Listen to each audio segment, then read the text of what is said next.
안목사의 성경 맛집, 오늘 구약 마지막 시간인데요. 포로 시대랑 포로 기한 시대 배워보도록 하겠습니다. 포로 시대랑 포로 기한 시대는 특별히 어떤 성경이 딱 있는 건 아니에요.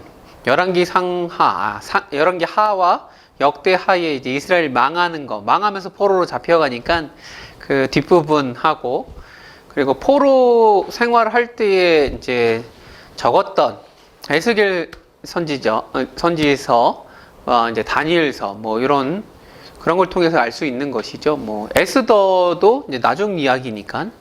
그리고 포로 기한에 올 때에 이제 성경 역사서라고 보기보다 아무튼 에스라서랑 느헤미야서를 통해서 포로 기한에 왔을 때 어땠는지 우리가 알 수 있는 것이죠.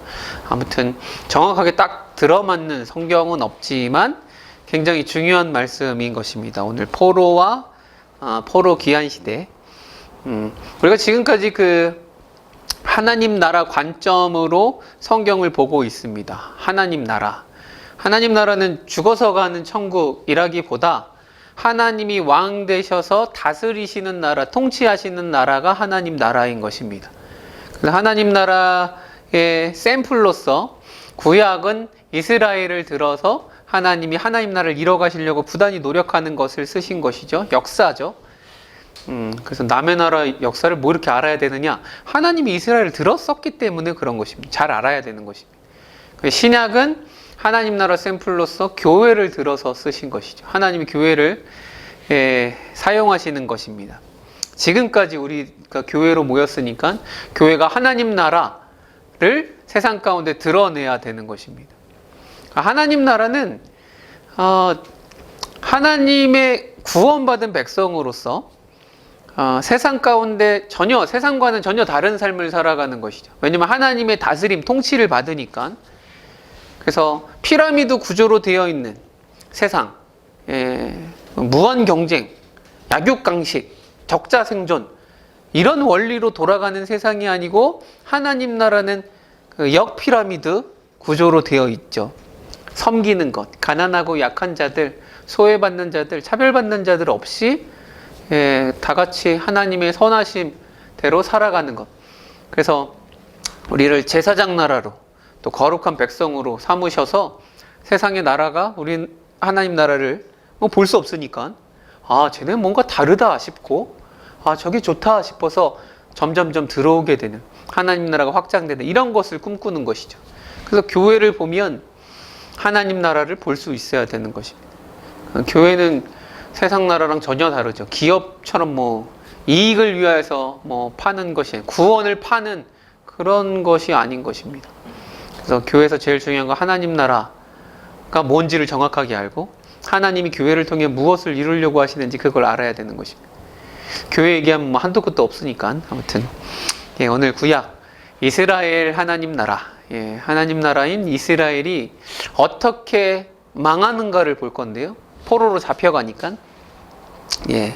왜 포로로 잡혀갑니까? 왜 망합니까?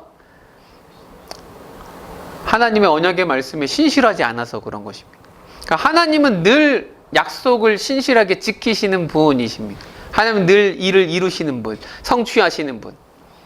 근데 반대로 이스라엘 백성들은 늘 불신실하고 불순종하고 늘 그래요. 그냥 엇박자예요. 계속 평행선을 이루면서 하나님을 온전히 섬기지 않더라라는 것이, 하나님 말고 다른 것들을 추구하더라라는 거예요. 하나님만 유일하신 신이신데 다른 우상들이 좋게 보이는지 우상들을 자꾸만 섬기더라. 세상 가운데 선한 영향력을 미치고 하나님 나라를 드러내야 되는데 오히려 세상의 것을 도입해갖고 적응하고 세상하고 같아지더라. 그러니까 구별된 거룩한 백성이 안 되는 것이죠. 똑같아지니까 하나님이 안 되겠는 것이죠. 그래서 결국 이스라엘 백성이 망하는 것입니다. 북이스라엘이 먼저 망하고 남유다는 그로부터 한 130년 정도 있다가 결국 남유다도 망하는데, 하나님이 거하시기로 하신 곳, 성전, 예루살렘 성전도 결국 다 무너지고 다 금 같은 거 다 가져가고 기구들 가져가고 다 뺏겨가고 불타고 이러면서 결국 망하는 것이죠. 하나님이 다른 신, 바벨론한테 망했으니까 바벨론의 신들보다 약하나, 뭐 마루둑 신이라든지 뭐 많은 신들이 있거든요. 이런 신들보다 약해서 이스라엘이 망했나? 아닌 것이죠. 하나님은 스스로 아무리 성전이라 할지라도, 그게 성전이 하나님이 거하시는 곳이잖아요. 근데 하나님 못 거하시겠으면 스스로 성전을 던져버리는 것이죠. 그래서 절대로 망하지 않을 것이라고 생각했던 이스라엘 백성들은 충격을 받은 것입니다. 어떤 충격입니까? 우리가 안 망할 줄 알았는데, 예루살렘 성전인데 어떻게 이렇게 망할 수 있을까라고 생각하는 것이죠. 그래서 우리가 섬기는 하나님이 능력이 없거나, 아니면 하나님께서 이스라엘을 버리셨거나, 이 둘 중에 하나인 것이죠. 아무튼 포로로 잡혀갔으니까. 이제 70년 바벨론으로 포로로 잡혀가서 살아가는 것이지만, 우리가 포로 시대와 포로 귀환 시대를 통해서 한 가지 정확하게 알아야 할 것은 무엇입니까? 하나님 나라는 망했다고 해서, 포로로 잡혀갔다고 해서 망하지 않는다. 망한 거 아니다. 끝이 아니다라는 것이죠. 다시 돌아오잖아요. 물론 돌아오고도 제대로 안 돼요. 또 세계가 막 바뀌니까 나중에 신약 시대 되면 또 로마의 식민지로 살아가는 거 아닙니까? 그래도 이런 눈에 보이는 하나님 나라가 전부가 아니거든요. 하나님이 망한 거, 하나님이 실패한 거 아니고, 하나님은 이런 포로 기간 중에서도 여전히 이스라엘의 왕, 온 세계를 다스리시는 왕이시고, 돌아오게 하실 것이고, 회복하게 하실 것이고, 하나님은 일을 계획하신 일, 뜻하신 바를 이루시는 하나님이시더라라는 거죠.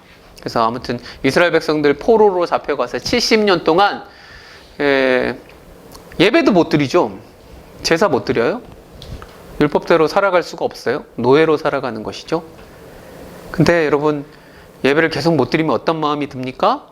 아이, 편하다, 이런 마음 들면 안 되는 것인데, 예배를 진짜 코로나 때문에 막 이렇게 못 드릴 때 있었잖아요.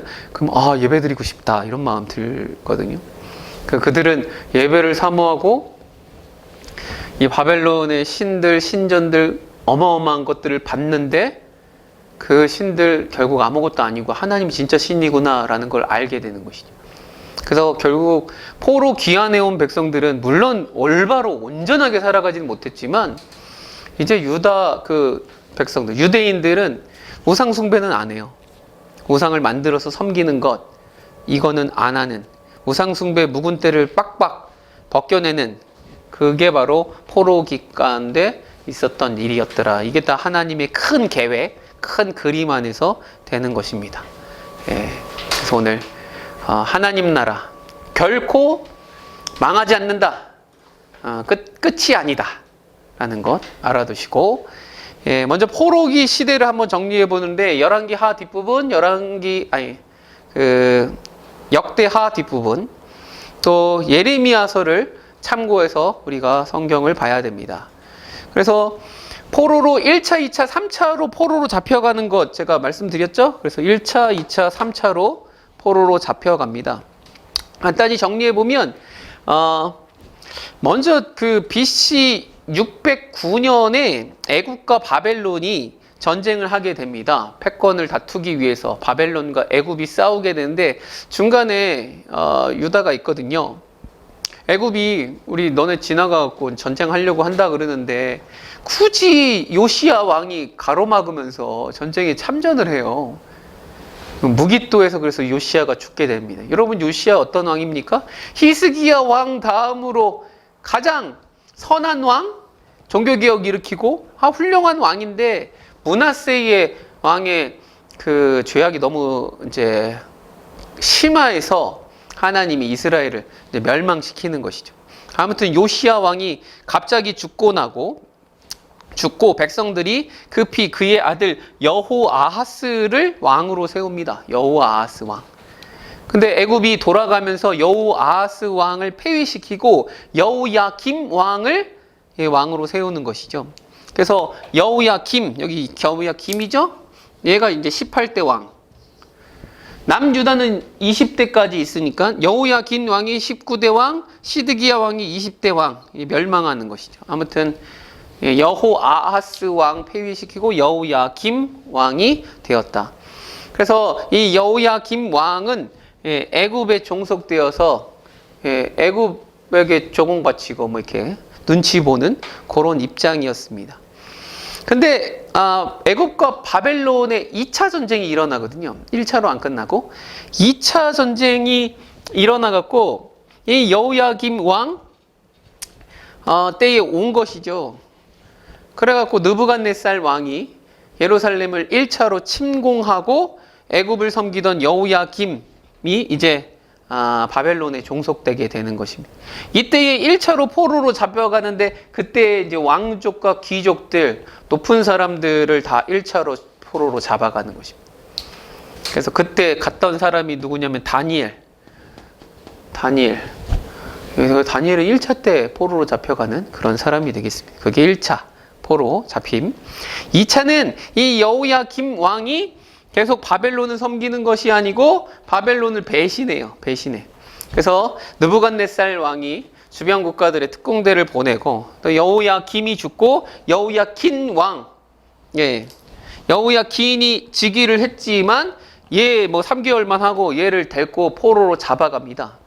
얘 포로로 잡아갈 때에 이제 에스겔이라든지 뭐 여러 또 사람들을 데리고 포로로 잡아가게 되는 것이죠. 그래서 여호야긴 이제 말고 시드기야를 왕으로 세우고 가는 것이. 시드기야는 아들이 아니고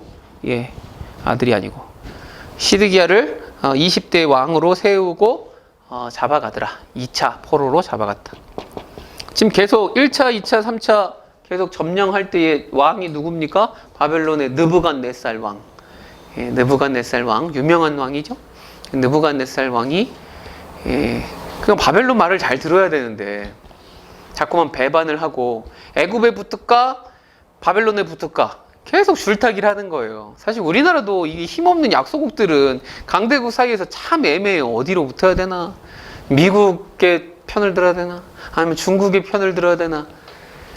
애매한 곳이죠. 아마 이스라엘도 아마 그랬을 거예요. 어려운 것입니다. 아무튼 이 시드기야 왕 보고 너는 잘해 그랬는데 결국 어떻게 해요? 바벨론을 또 시드기야가 배반하게 되는 것입니다. 그리고 애굽에게 또 붙은 것이죠. 그래서 느부갓네살 왕이 예루살렘에 3차로 침공했고 결국 시드기야도 죽게 되고 예루살렘 성전이 완전 다 허물어지고 망하게 되는 것을. 시드기야가 맨 마지막 죽기 전에 봤던 장면이 어떤 장면입니까? 아들들 다 죽이는 장면. 그리고 눈을 뽑아버려요. 두 눈을. 그러니까 맨 마지막 본 장면은 아들들 죽는 끔찍한, 너무 슬픈. 그리고 눈을 뽑아버리고 쇠사슬에 물켜서 바벨론으로 질질 끌고 가는 것이죠. 아마 끌려가다 죽었나 가서 죽었나 아무튼 시드기야는 그렇게 비참한 최후를 맞게 되는 것입니다. 여러분 예루살렘 성은 요새와 같은 성이라 그 쉽게 이렇게 함락되지 않아요. 한 1년 반 정도까지 계속 버티고 막 이렇게 하는데 아무튼 이 느부갓네살 왕이 너무 열받으니까 성벽을 다 허물어 버려요. 그리고 진짜 다 죽여버리고 3차로도 포로로 잡아가긴 하는데 비천한 자들 뭐 이런 사람들 다 포로로 잡아가는데 거기 남은 사람들도 좀 있고 아무튼 그 피 냄새, 통곡 소리, 불타는 시체 타는 냄새 아주 끔찍한 상황 그리고 완전 끝까지 완전 망하고 포로로 잡아가는 거 이게 3차 포로 그러니까 1차, 2차, 3차로 이제 포로로 잡아간. 근데 이때 줄기차게 활동했던 선지자가 누구입니까? 계속 선지자 활동했던 사람이 그 사람이 예레미야거든요. 그러니까 예레미야 선지자가 왜 눈물의 선지자냐? 아니 하나님이 선지자로 세우긴 세웠는데 하나님의 말씀은 뭐 어떤 말씀이에요? 바벨론한테 니네 저항하지 말아라는 거예요. 그냥 포로로 잡아가라라는 거, 항복해라라는 거예요. 그리고 애굽을 의지하지 말라라는 거예요. 애굽은 터진 웅덩이와 같다. 아무 쓸모가 없어요. 소용이 없어요. 근데 생명의 근원 대신 하나님을 버리고 하나님을 의지하지 않고 애굽을 의지하니까 터진 웅덩이 같은 애굽을 의지하니까 그게 이스라엘의 죄였거든요. 그게 예레미야서에 나옵니다. 그래서 예레미야는 줄기차게 항복하라고 막 말을 하는데, 예레미야 말고 다른 거짓 선지자들이 뭐라 그럽니까? 거짓 선지자들은 우리가 아무리 그래도 우리 예루살렘 성전도 여기 있고 하나님이 우리를 버리지 않는다. 그러니까 우리가 이렇게 힘들게 어렵게 살지만 결국엔 승리한다, 부흥한다, 성공한다. 이런 말을 계속 이제 쏟아붓는 것이죠. 그럼 백성들이 어떤 말을 듣겠어요? 좋은 말 듣죠. 나쁜 말 듣겠어요? 우리 망한다. 빨리 항복해라. 포기해라. 그냥 잡혀가는 게 좋다. 그러니까 예레미야는 진짜 불쌍한 사람이에요. 아무도 자기 말을 안 들어. 고생 하면서. 왕도 싫어해. 왕도 안 들어. 백성도 안 들어. 맨 마지막에 포로로 다 잡혀가는 거. 그 불타는 성을 바라보고. 예, 슬픔의 노래. 그래서 예레미야 애가거든요. 애가를 지어 불러요. 나중에 자기가 원하지도 않았지만 막 끌려가갖고 애굽으로 끌려가서 거기서 죽어요. 그러니까 예레미야 선지자는 진짜 불쌍한 눈물의 선지자. 예. 여러분, 그러니까 하나님 나라가 결국 이렇게 망하는 것, 슬프기만 한 것이느냐? 아니요. 잡혀가서 하나님의 또 계획이 있으니까. 그래서 포로 1차, 2차, 3차로 잡아가고 결국 이스라엘은 망하지만 결론은 뭐라고요? 결론은 하나님 나라는 끝이 아니다. 망하지 않았다. 나라가 망했다고 망한 거 아니다. 성전이 다 회파됐다고 불탔다고 망한 거 아니다. 성전은 뭐예요? 하나님이 계시는 곳이 성전이잖아요. 하나님이 어디에 있겠어요? 성전에 계시지만 그 성전이 막 크고 화려하다고 계시지 않거든요. 계실만 해야 계신 것이. 하나님이 우주보다 크신 하나님인데 사실 어디에 하나님이 계시겠어요? 그 하늘도 감당을 못하는 거거든요, 원래는. 근데 우리가 함께 계시려고 그 광야에서 우리 성막 배웠지 않습니까? 성막 텐트, 자그만 텐트거든요, 사실. 그 텐트 안에 거하시는, 함께 사는 거예요. 이스라엘 백성들하고 살라고. 그랬던 분인데 계속 말씀을 안 지키면 어떻게 됩니까? 하나님이 이스라엘도 버리고 성전도 허무시는. 여러분, 그게 하나님 뜻이에요. 그러니까 망했지만 망한 게 아니다. 오히려 잘 망했구나. 그리고 하나님은 포로로 잡아가서, 포로에 대한 기록은 없죠. 그러나 포로 때에 다니엘서를 보면 많은 일들이 있었구나. 예, 그쵸? 그리고 에스겔 선지서를 보면 하나님의 이런 회복의 역사들을 예언하니까 잘 하나님을 끝까지 신뢰하는 것들 볼 수 있는 것이죠. 그래서 아무튼 다시금 포로 귀환해 오는 거 이렇게 우리가 볼 수 있는 것입니다. 그래서 보통 교회 안에서 포로 시대는 잘 설명을 안 해요. 우울하거든. 뭐 망했다는데 뭐가 좋겠어요. 근데 저는 우리 한국 교회가 지금 이 시대에 우리가 더 집중하고 교훈 삼고 봐야 될 말씀이 이 포로 시대 말씀 같아요. 코로나19 때문에 정말 다들 힘들지만 한국 교회 정말 위기 아닙니까? 한국 교회는 원래부터 위기였어요. 늘 위기였어요. 옛날에 교회만 세우면 사람들 몰려들던 시대 다 지났습니다, 사실. 신대원생들도 지금 이제 지원을 안 해요, 여러분. 저 신대원 들어갈 때만 해도 경쟁률이 4대1이었어요, 4대1. 그러니까 4명 중에 1명만 들어가는. 근데 요즘은 거의 1대1이에요, 1대1. 1대1이거나 미달되거나. 안 하려고 그래요. 신대원 나와도, 목사 돼도 뭐 사역을 안 하려고 그래요. 우리 교회도 전도사 골랐다 못 구해갖고, 이제 나 아무 안 구할 건데. 교회는 이렇게 많은데 목사도 많고요. 청빙받아 갈 수도 없고. 진짜 우울하죠. 씁쓸하죠. 그냥 목사의 어떤 생계, 앞날이 깜깜해서가 아니고 한국 교회가 정말 위기다, 위기. 다음 세대? 코로나 때문에 여러분 다음 세대 이제 진짜 다 사라지고 어떻게 되겠습니까? 집에서 온라인으로 예배 드리는 거 물론 그렇게라도 드리는 거 감사하지만 온라인으로 예배 드려보십시오. 그게 제대로 된 예배가 됩니까? 솔직하게? 안 돼요, 안 돼. 저도 안 되더라고, 나도 잘 못하겠는데 솔직히 그게 되나? 진짜 신앙 있는 분들은 애쓰고 노력하고 발버둥 쳐서라도 되는데 믿음이 연약한 자들은요 바람 불면 훅 날아가는 쭉정이처럼 다 날아갈 겁니다. 애들요? 신앙 위험하죠. 너무너무 심각해요. 그래서 요즘 시대에 우리가 성경을 봐야 된다면 어디를 봐야 되느냐? 전 진짜 예레미야서를 봐야 된다라고 생각을 해요. 우리에게 필요한 말씀이 아닌가. 이렇게 어려워도 하나님께서 부흥하게 하실 거다. 위기는 기회니까 이 코로나 기간은 기회일 것이다. 이렇게 기대하고 긍정할 게 아닌 것이죠. 우린 코로나 이후를 진짜 준비를 해야 됩니다. 어떻게 준비하는 것입니까? 교회 성도들 많이 끌어와서 전도하고 막 이제 또 나 될 거다 이게 아니고 철저하게 하나님 앞에 회개하고 하나님께로 돌아가는 그 준비를 해야 되는 것이지. 우리 못했던 행사하고 전도 행사하고 뭐 이런 거 여러분 그런 준비할 게 아닌 것이죠. 아예 다른 세대가 돼버리는데 여러분 교회들 많이 망할 거거든요. 진짜로 조그만 교회들 다 망할 겁니다. 사실 죄송한 말이지만 합병 다 되거나 없어지거나. 큰 교회들은 대형 교회들은 잘 될 거예요. 잘 될 거예요. 왜냐하면 온라인으로 예배 드리시는 분들, 우리 교회 조그만 교회 목사님들 설교만 이렇게 듣다가 이제 코로나 기간에 온라인으로 한다 그러니까 이렇게 듣다가 큰 교회 설교 어떤가 한번 들어봤는데 되게 좋거든요. 부드럽고 은혜도 되는 것 같고 안 들어봤던 말씀인 것 같고 세련된 것 같고. 그래서 큰 교회들은 지금요 성도들이 더 많아지고 있대요. 근데 더 멀리 봐야지. 한국 교회 전체가 망한 건데 큰 교회 몇 군데 우리 교회는 좀 괜찮네?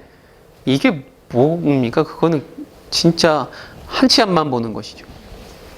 큰 교회 목사님들 설교 뭐가 좋습니까? 솔직히 톡 까놓고 여러분 큰 교회 목사님들 설교요 복음의 메시지 하나님 나라에 대한 게 하나 없어요. 사실 내용 들을 게 진짜 없어요. 우리 성도들은 그냥 들었으면 좋겠어. 큰 교회 들어보세요. 들어보세요. 어떤가? 알맹이가 있는가? 아무것도 내용이 없어요. 하나님 나라? 없어요. 우리가 어떻게 살아가는지 없어요. 그냥 위로 좀 하고 그냥 하나님 앞에 복 받고 착하게 살아가는 것, 그게 다인 거예요. 큰 교회라고 다 그런 건 아니지만 진짜 그래요. CTS나 CBS 기독 방송 이런 거 텔레비를 봐도 그 돈만 주면 되는 겁니다. 우리 교회도 돈 내면 그냥 방송할 수 있는 건데 들을 게 너무너무 없는 것이죠. 여러분 저는 교회가 좀 하나님께서 이 코로나를 통해서 한국 교회뿐 아니고 전 세계 사람들도 그렇지만 교회를 엄청 치신다라고 생각을 해요. 왜 이렇게 코로나가 교회로만 퍼지는지 이렇게 욕을 먹는 적이 없는 것 같은데 하나님이 교회 망하게 하려고 그렇게 치시는 게 아닌가. 망할 교회는 망하는 것이 맞겠다. 하나님의 뜻이겠다. 교회가 망한다고 하나님 나라 끝장나지 않습니다. 망하지 않습니다. 오히려 망할 건 망하고 하나님 앞에 온전히 돌아와서 제대로 된 교회들이 세워진다면 그게 하나님의 뜻이고 회복의 이제 기회, 시작일 수 있는 것이죠. 하나님은 여전히 일하고 계신다. 성실히. 우리가 모를 뿐이지. 하나님은 하나님의 뜻을 반드시 성취하신다. 그게 이 역사 중에 드러난 것입니다. 그냥 우울하고 슬프고 끔찍해. 그러나 우리는 괜찮을 거야. 우리는 망하지 않을 거야. 그렇게 생각하면 안 되고 다시금 말씀으로 돌아가야 되는. 그러니까 말씀에서 떠나면 망해요. 결국 점점점. 교회가 본질에 집중하지 않고. 내일 광복절이지 않습니까? 광화문에서 대규모 집회한다고 난리. 지금 코로나 확산되고 있구만. 그렇지 않습니까? 그 사랑제일교회도 코로나 안 걸린다고 그러더만 5명 걸렸잖아요. 근데도 지금 막 한다고 난리예요. 저는 목사라 부르고 싶지도 않아요. 그 사기꾼이고 그 빤스 목사 참 서울시에서 집회 지금 금지 명령까지 떨어졌는데도 아직도 추종하는 사람들이 굉장히 많아요. 그러니까 뭐가 있긴 있나 싶은, 어떻게 그렇게 사람 같지도 않은 사람한테 그렇게 몰려들고 목사랍시고 세상도 못 보고 하나님도 모르고 말씀도 모르면 그런 데 있어요. 그러니까 목사 같지도 않은 목사도 문제인데 그 사람들을 추종하는 따르는 사람들 귀머거리들이죠. 못 보는 거죠. 맹인들이죠. 이건 장애인 비하 발언일 겁니다. 기분 나쁠 겁니다. 그거 안 됩니다. 정말 그 사람들, 쫓아다니는 사람들, 제대로 말씀을 믿어야 되는데 자신들이 믿고 싶은 것을 믿는 사람들, 광신이죠. 맹신이고 미신이고 성경적인 믿음이 아닌데 결국 성경을 모르면, 말씀을 모르면, 그리고 말씀의 시선을 가지고 세상을 제대로 보지 못하면 전혀 하나님의 뜻과는 전혀 상관없는 삶, 지가 살고 싶은 대로 그냥 살아가더라라는 것이 우리가 지금 보고 있는 세상이고 성경에서 줄기차게 말하고 있는 것이죠. 그래서 우리는 어떻게 해야 됩니까? 성경을 보자. 그리고 예레미야를 보자. 우리가 꿈꾸는 것, 예레미야처럼 슬프지만 눈물을 흘리며 애통하며 기도하는 자가 되어야지. 맨날 그냥 다니엘, 요셉 이런 것만 좋아해갖고 다니엘 학습법 그 김동환 목사 그 사람도 뭐 정병훈 편에 서갖고 아주 정광훈 목사 편에 서갖고 막 훌륭한 사람이라고 막 빨아대는데 아주 그냥 야 저런 사람이 있나. 똑똑하면 뭐합니까? 서울대 나오면 뭐합니까? 멍충이지 멍충이. 제가 이렇게 해도 뭐 저는 유명하지 않으니까 고소 안 당할 것 같아서 하는 거라. 멍충이들, 진짜 말씀도 모르고. 예. 우리 성도 여러분 늘 말씀에 집중하고 시대를 바라보는 귀한 자 되기를 바랍니다. 그리고 저는 말씀대로 제대로 해서 교회가 막 부흥하지 않더라도 말씀대로 했는데 진짜 말씀대로 했는데 점점 어려워져서 망했어요. 그건 망한 게 아니고 굉장히 영광스러운 겁니다. 근데 이 세상에 너무 잘 적응하고 잘해서 마케팅도 잘하고 성도도 많이 끌어모으고 헌금도 많이 뜯어내고 막 이래갖고 부흥했다? 그 부흥이 아니잖아요. 그건 하나님 보실 때 그건 망한 거죠. 제대로 망하려면 말씀대로 해보고 망했으면 좋겠고 망하는 게 꼭 망하는 게 아니고 하나님 나라를 끝까지 이뤄가시니까 하여튼 우리 더드림교회가 하나님 말씀대로 살아가는 교회, 깨어있는 교회 되기를 간절히 소망합니다. 포로 기환 시대에는 바벨론의 포로로 잡혀가서 70년 동안 있었고요. 70년 후에 귀환하게 되는데 나라가 바뀐 것이죠. 바벨론에서 페르시아로 나라가 바뀌어버린 것입니다. 이 대국, 절대 망하지 않을 것 같은 대국도 결국 망해요. 예, 망해요. 페르시아라고 하는 메데 바사인데요. 예, 그 왕한테 이제 나라가 이제 바뀌게 되는 거예요. 세계 사적으로 바뀌는 것입니다. 그 다니엘서에 보면 그 다니엘이 이제 막 꿈 해석하고 한 신상 꿈꾸고 막 이러는데 그런 꿈들은 그냥 한 개인이 꾸는 꿈이 아니고 세계사가 어떻게 바뀔지 하나님께서 꿈을 주시고 설명해 주시는 것이죠. 그래서 세계 패권이 원래는 애굽에 있었다가 애굽, 그 다음 아수르, 그러다가 바벨론, 페르시아, 헬라와 로마 이렇게 쭉쭉쭉 가게 되는데 그런 것들을 꿈으로 보여주시는 것이죠.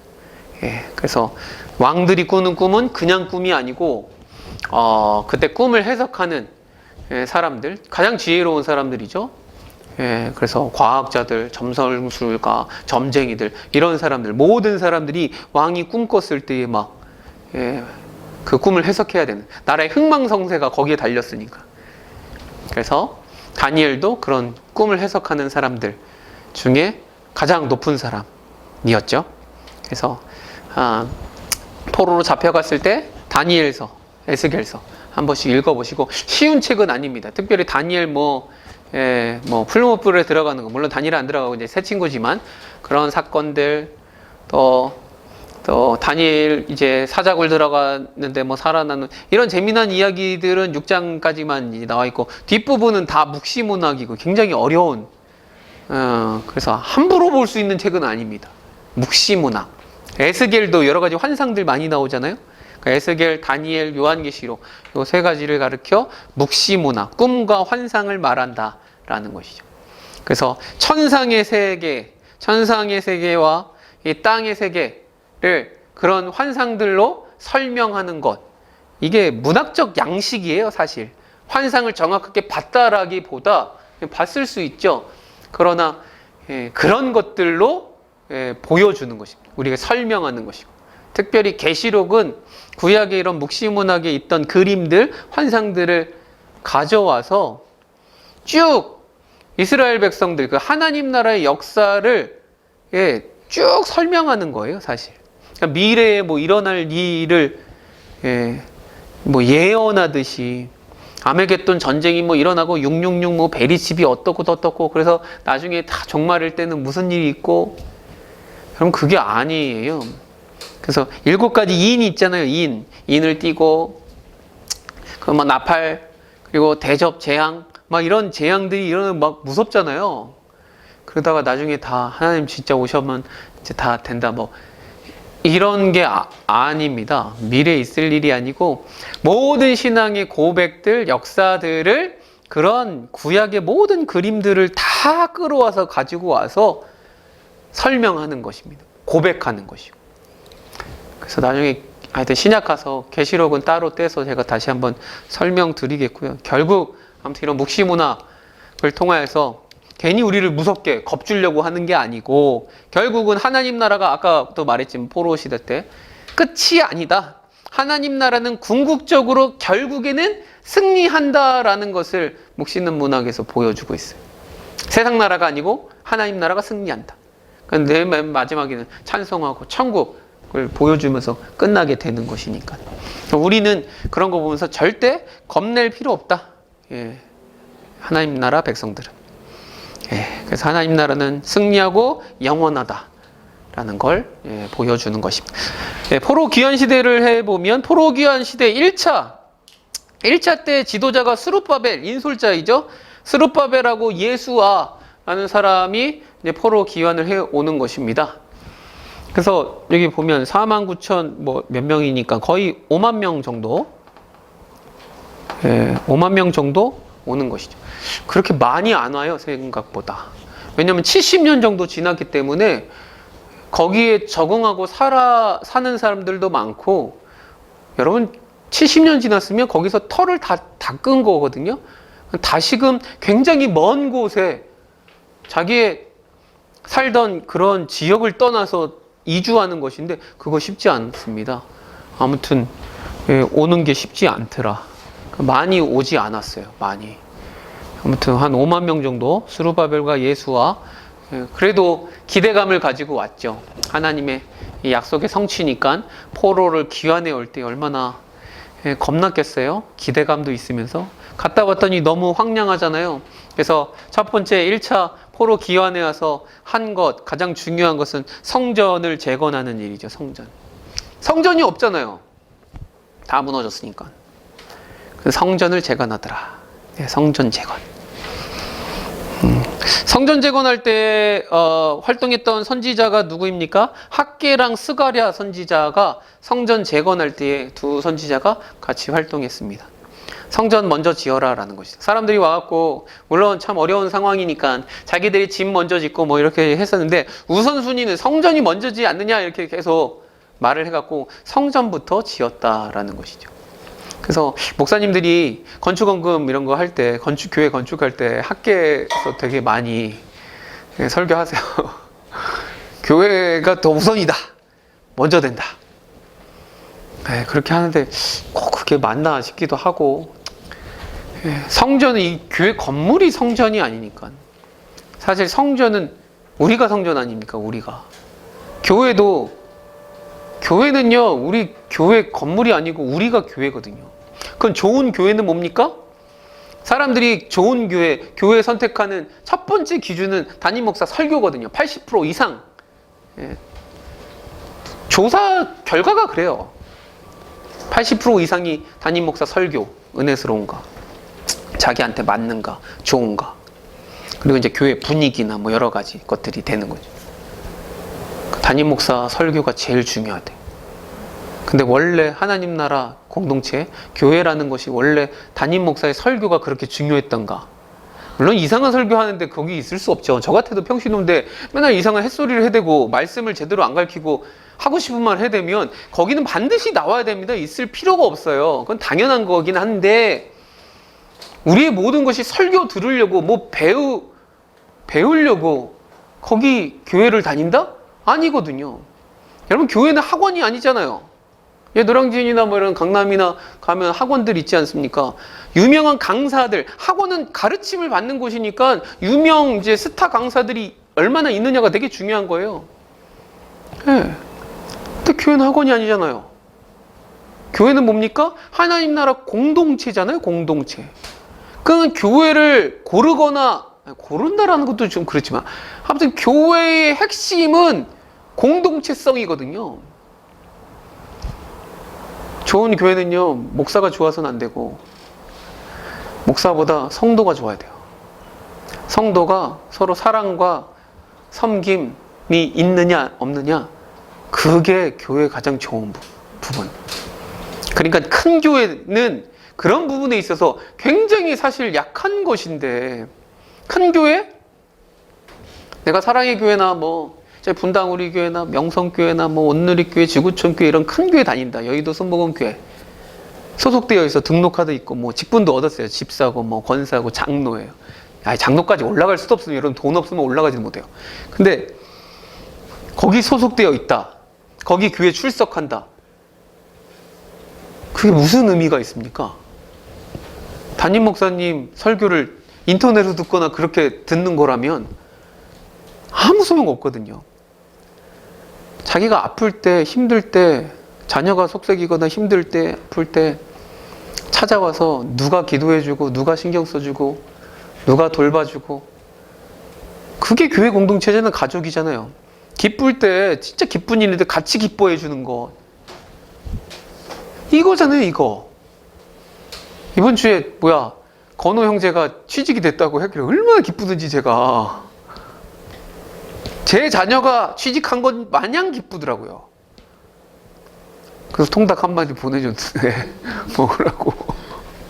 근데 제 생각에는 문식이가 형인데 아직 취직 준비하고 있는데 먼저 안 됐으니까 또 마음이 쓰릴 것 같아. 그래서 문식이도 커피 하나 보내주고 너도 힘내라. 그게 기쁜 일 있을 때 같이 기뻐하는 게 교회인 것이죠. 슬픈 일 있고 힘들고 누가 아파, 우리 신미연 성도님이 아파, 그럼 같이 기도해주고. 여러분 이게 교회예요. 이게. 근데 솔직히 똑같은 그 큰 교회는 그게 되냐고요. 물론 구역구역이 있고 뭐 사랑방이 있고 뭐 있겠죠. 근데 아파서 병원에 입원해 있어요. 그럼 누가 와요? 담임 목사가 옵니까? 아니요. 담임 목사는 1년에 한 번 개인적으로 만날 수도 없어요.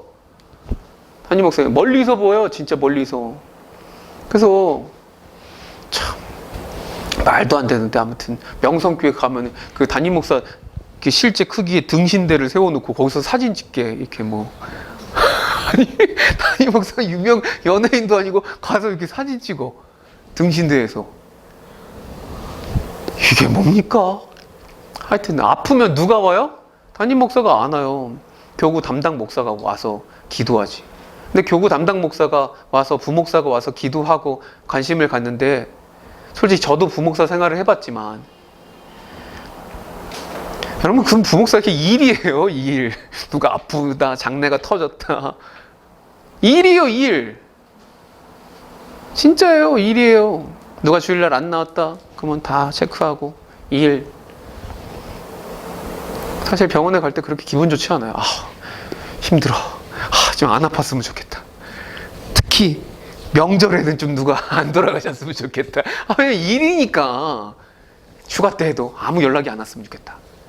이게 사람이 당연한 거죠. 왜냐면 부목사님들은 자기 양이 아니잖아요. 자기 성도가 아니잖아요.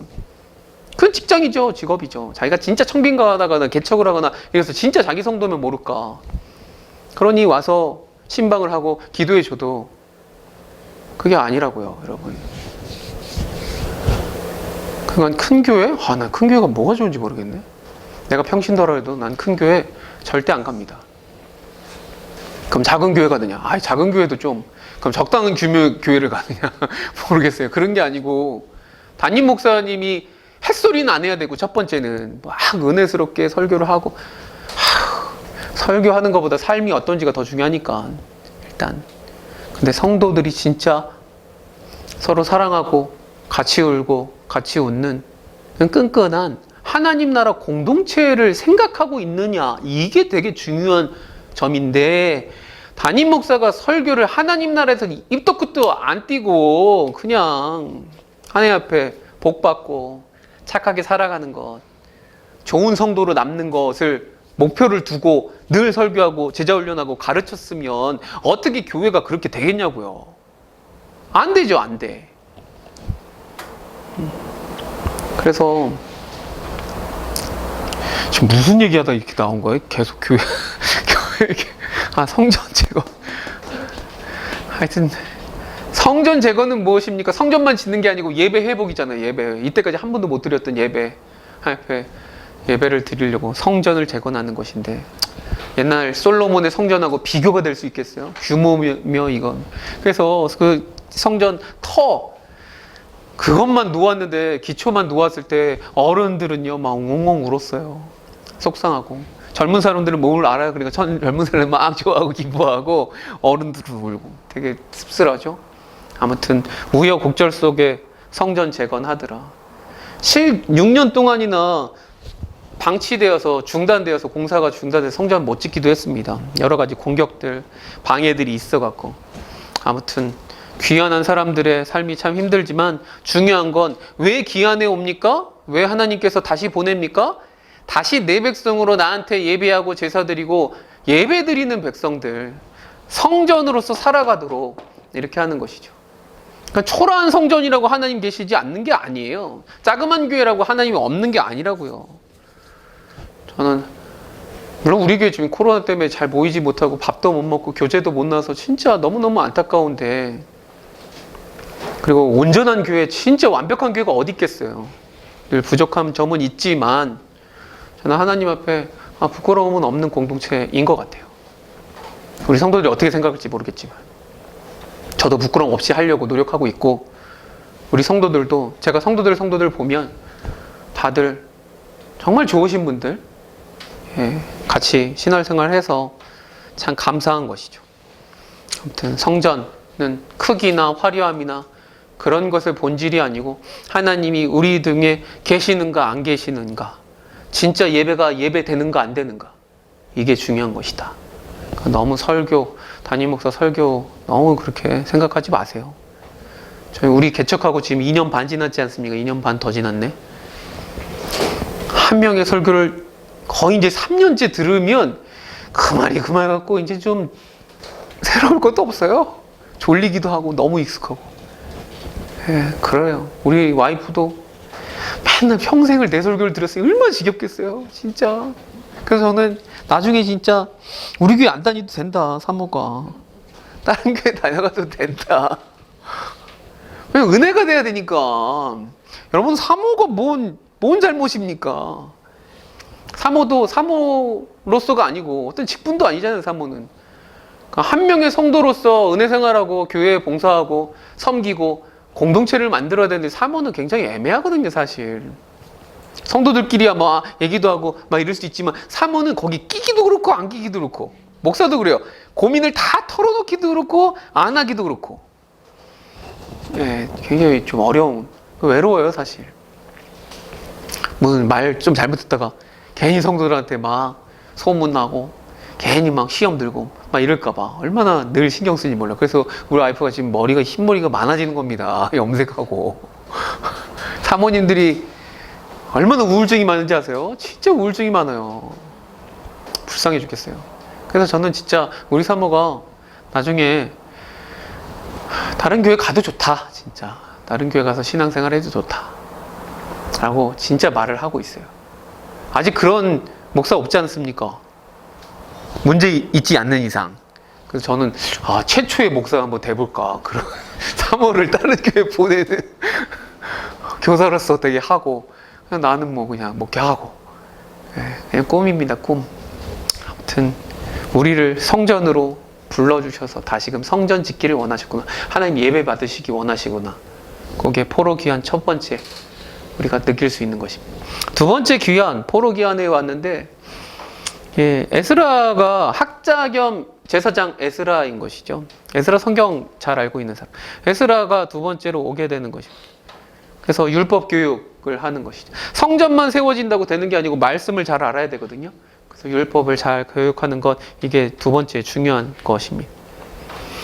두 번째, 1754명? 진짜 조그맣죠. 많이 오지 않아요. 거기에 많이 있고, 많이 오지 않아요. 아무튼 두 번째 에스라. 세 번째는 그 후로 13년 정도 있다가, 이 첫 번째에서 두 번째는 한 60년 후에 진짜 나중에 왔고요. 나중에 이제 13년 정도 있다가 느헤미야가 오는데, 느헤미야는 여러분 잘 알다시피 왕의 술 맡은 관원장이었잖아요. 되게 높은 사람입니다. 그러니까 그 바벨론 포로로 잡혀갔던 유대인 출신으로서 거기까지 올라가는 건 굉장한 겁니다, 사실. 왕이 그 술 마실 때 옆에서 먼저 먹어볼 수 있다라는 건, 진짜 신뢰하지 않는 이상 독을 타면 죽는 거거든요. 굉장한 사람. 그래서 왕 앞에서 조금에도 얼굴 표정이 뭔가 슬프거나 근심 있거나 그럼 뭐야, 독 탄 거야? 왜 이래? 이래서 죽을 수도 있는 거거든요. 근데 얼굴에 수심이 있으니까 뭔 일 있느냐 그러니까 깜짝 놀라는 거죠. 근데 알고 보니까 예루살렘 성벽이 다 무너지고 회파되어서 그것 때문에. 그래서 아무튼 이 높은 사람 느헤미야가 포로 기한에 온 것이죠. 다수 몇 명인지 정확하게 모르지만 아무튼 와서 성벽을 재건하는 것이죠. 여러분, 성전도 있고 예배도 드려요. 근데 중요한 건 뭡니까? 그 울타리 보호하는 성벽이 없으면 어떻게 돼요? 제대로 여기 신경을 못 쓰는 거예요. 그래서 성벽을 쌓는 것이죠. 성벽을 52일 만에 후딱, 한 손은 창을 잡고 한 손에는 뭐 이렇게 기구를 잡고 하면서 방비하면서 52일 동안 얼마나 방해가 심했는지 몰라요. 근데 다 이겨내고 느헤미야가 탁월한 리더십을 통해서, 이 느헤미야는 영성도 있고 리더십도 있고 실력도 다 갖춘 아주 훌륭한, 아주 멋진 사람. 느헤미야 진짜 멋있는 것 같아요. 그리고 나중에 돌아가요. 왕한테 그것만 하고 돌아가겠다 그러고 진짜 돌아가는 사람. 느헤미야 성격도 진짜 와일드해요. 되게 와일드해요. 그래서 다른 이방인들하고 결혼한 사람들 막 수염을 뽑고 막 때리고 막 그래요. 진짜 대단한 사람이에요. 성격이 아주, 에스라는 좀 성격이 그런 거 보면 자기가 울고 막 이러는데 얘는 뭐 거침없는. 아무튼 느헤미야를 통해서 성벽이 재건되더라. 여러분, 세상과 이 교회 공동체는요 구별돼야 되거든요. 외적으로도. 그래서 성벽 재건 굉장히 중요한 것이고, 느헤미야가 성벽 재건하고 나서 에스라와 함께 종교개혁을 일으킵니다. 그래갖고 신명기 31장에 보면 원래는 그 매 7년마다 초막절마다 성경을 다 통독하고 같이 읽어야 돼. 7년마다는 하여튼 성경 통독은 다 해야 되는 거예요. 근데 한 번도 한 적이 없어요, 제대로. 그래서 이때 에스라랑 해갖고 모든 사람들 다 모여놓고 거기서 성경을 읽게 되고, 두루마기 성경을 펴고 읽는데 막 성경 못 읽어봤으니까 그래서 엉엉 울고 뭐 난리가 나는 것이죠. 우리가 이래서 망했었구나. 하나님 말씀을 진짜 안 지켰구나. 이런 것들을 알게 되는 것이죠. 그러니까 결국은 뭐예요? 말씀이 없이는 종교개혁이나 하나님 앞에 돌아감이 없다. 말씀 교육이 제일 중요한 것이다. 근데 정확하게 어떻게 됐습니까? 이렇게 돼서 그럼 다 성벽도 짓고 1, 2, 3차로 다 기한해 왔지만 그럼 잘 살았느냐? 하나님 나라를 또 이루어 갔느냐? 안 되더라. 이게 참 되게 안 돼요. 그 후로 뭐 우상 숭배하진 않았어요. 그럼 하나님을 온전히 섬기지는 않았어요. 그래서 하나님이 맨 마지막 구약성경 맨 마지막 말라기 서를 통하여서 내가 너희를 이렇게 사랑하였다라고 말하는데도 뭐 언제 어떻게 사랑했냐 그러고 계속 말대꾸하고 하나님 앞에 예배는 드리고 제사는 드리지만 막 눈 먼 거, 쩔뚝발이 막 이런 거 드리고 막 제대로 11조도 안 드리고. 여러분 헌금을 제대로 내야 11조를 내야 그거 가지고 레위인들이든 이런 사람들 성직자들이 또 가르치는 일도 하고 뭐 하잖아요. 근데 하나도 안 되는 거예요. 종교 생활이 안 되는 거예요. 타락하고 이방인들하고 결혼하고 막 안 되는 거예요. 하나도. 그래서 말라기로 마지막이 되어져서 하나님이 아 그래? 내가 진짜 사랑을 너희들한테 보여주겠다. 하나님이 세상을 이처럼 사랑하사 독생자를 주셨으니 요한복음 3장 16절로 넘어가려면 아 얘네 갖고 안 되겠다 싶은 거죠. 그래서 이제 침묵 시대로 넘어가서 400년 침묵 시대를 겪으면서 이제 세계 패권이 다 바뀌는 거예요. 예수님이 오셔야 되는데 아무 때나 오시는 게 아니고 다 준비해 놓고 로마로 다 통일시켜 놓고 압제 가운데 구원자로 예수님을 보내시는, 예수님 보내기 전에 세례 요한을 통해서 길도 닫고 예수님 보내시는, 그래서 내가 이만큼 사랑한다라는 걸 보여주는 것이죠. 하나님 그의 백성을 사랑하셨다. 그래서 하나님 나라 포로 기한에 와서 잘 이뤄가지 못하더라. 그래서 하나님 나라는 이제 혈통적 이스라엘, 이스라엘은 이제 끝장나는 것입니다. 혈통적 이스라엘은 끝나고 믿음의 조상 아브라함을 이제 믿음의 뭐라고 그래요? 혈통이 아니고 믿음의 계보를 따른 이제 이스라엘이라고 하는 12지파, 이 나라 공동체가 아닌 예수님을 통한 12명의 제자들, 사도들을 통한 이 12지파, 12사도 이게 연결되잖아요. 12사도들을 통한 교회 공동체로 이제 하나님 나라가 신약으로 넘어가게 되는 것이죠. 침묵 시대 400년 동안 어떻게 막 패권이 바뀌는지는 우리 신약 할 때에 한 다다음 주에 할 것 같은데요. 그때에 제가 쭉 설명해 드릴 겁니다. 잘 모르실, 교회에서 설명을 잘 안 해주니까 잘 모르지만 굉장히 재밌습니다.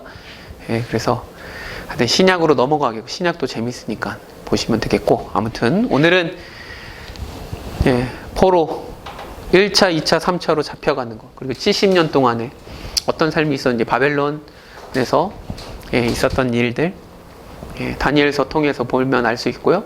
또 나중에 수산성에서 있었던 그 에스더서를 보면 모르드게의 이야기, 하만하고 막 이렇게 해갖고 다 죽을 뻔했는데 살리는. 그러니까 거기는 하나님이라는 단어가 한 번도 안 나와요. 그러나 하나님이 일하시거든요. 자기 그 백성들을 지키는 이야기. 하여튼 신약으로 넘어가면 이런 모든 것들이 싹 바뀌어갖고 갑자기 바리새인들이 나오고 사두개인들이 나오고 뭐 대제사장도 있고 헤롯 왕도 있고 총독도 있고 막 되게 복잡해지고 이게 이상해거든요. 유대 종교가 어떻게 이렇게 됐지 싶어요. 그리고 성전도 이때 지은 성전, 솔로몬 성전이 있었는데 지금 이거는 스룹바벨 성전이거든요. 근데 신약에 나오는 성전은 스룹바벨 성전이 아니고 헤롯이 짓던 성전이거든요. 아직도 엄청 열심히 짓고 있던, 크게 유대인들의 환심을 사기 위해서. 그래서 성전도 예수님 그 시대의 성전이 그 세 번째 성전이었구나. 그리고 그 성전도 다 무너뜨려, AD 70년에 다 무너뜨리거든요. 돌 하나도 돌 위에 남지 않도록. 그 통곡의 벽이라고 그 벽 하나만 남아있고 거기에 사람들 막 종이, 제가 성지순례 가보니까 진짜 종이 같은 거 다 빽빽하게 꼽아져 있고 거기서 막 기도를 하는데, 거기서 기도를, 저는 사진은 찍었습니다. 그러나 무슨 의미가 있어요 그게. 왜냐하면 모든 성전 다 무너지고 성전 대신 예수 그리스도가 있는데, 그리고 우리가 성령님이 함께 하셔서 우리가 성전이 되는데, 그런 놀라운 세대로 이제 신약으로 딱 넘어가는데, 그걸 깨닫지 못하면 신약도 아예 못 보고 이제 전체를 못 보게 되는 것이죠. 아무튼 구약을 이렇게 해서 마무리 짓는 것인데, 구약을 그냥 신약 성경 할 때 인용하는 구절로 볼 게 아니고, 하나님 나라를 어떻게 이뤄가시려고 하는지 하나님의 일하심과 그런 하나님의 뜻들을 충분히 알 수 있다. 레위기나 신명기를 통해서, 이런 역사들을 통해서, 특별히 안식년 희년법, 이런 약자 보호법, 이런 것들을 잘 알아야 된다. 그리고 지금 우리 신약의 하나님 나라의 샘플인 우리 교회들이 진짜 잘해야 되겠다. 하나님의 법대로, 이 뜻대로 잘 살아내지 못하면 결국 하나님이 버리시겠구나. 진짜 성전도 냈다 던져버리시는데 뭐 교회라고. 그래서 교회가 늘 겸손히 하나님의 말씀에 집중하여서 잘해야 되겠다 이렇게 생각하는 것이죠. 아무튼 지금까지 구약은 마쳤고요. 수고하셨고, 예, 그래요. 박수! 박수!